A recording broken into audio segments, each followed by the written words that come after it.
台北市中正區一間號稱是6千金的產後護理之家，互人野料。講這個市領的教室內底，敢若有安裝這個針孔的攝影機。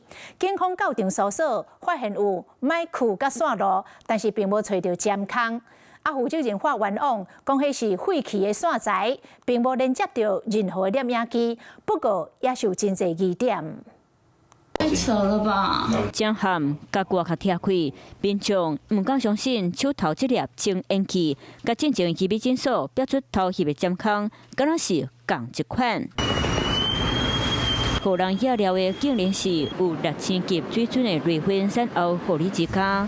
昨下晡警察去調查，有影找到電線和麥克，連同主機和硬碟，攏靠登去科偵隊釐清。我們沒有裝任何 針孔攝像機拆出來，那一個是原始的留下來的一組線頭，我們還需要再進一步去了解。負責人強調，絕對無盜針孔，這電線是無害線路。不過，安怎細經市人說愛盜3粒偵煙器，佮敢若是賣過設備，這是當時盜的，這疑點業者攏無講清楚。這種感覺就像是睜着眼睛說瞎話啦，只是為了逃避規避一些責任。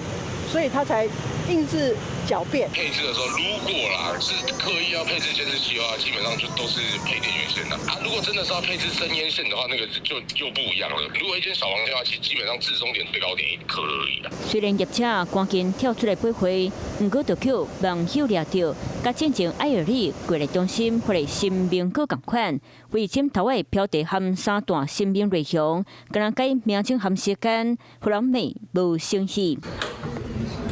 不過，國立中心2020年就開始咧做，經營6年，對室內設備應該真清楚。負責人攏講唔知影，警察扣走電腦主機和硬碟，會繼續調查詳細。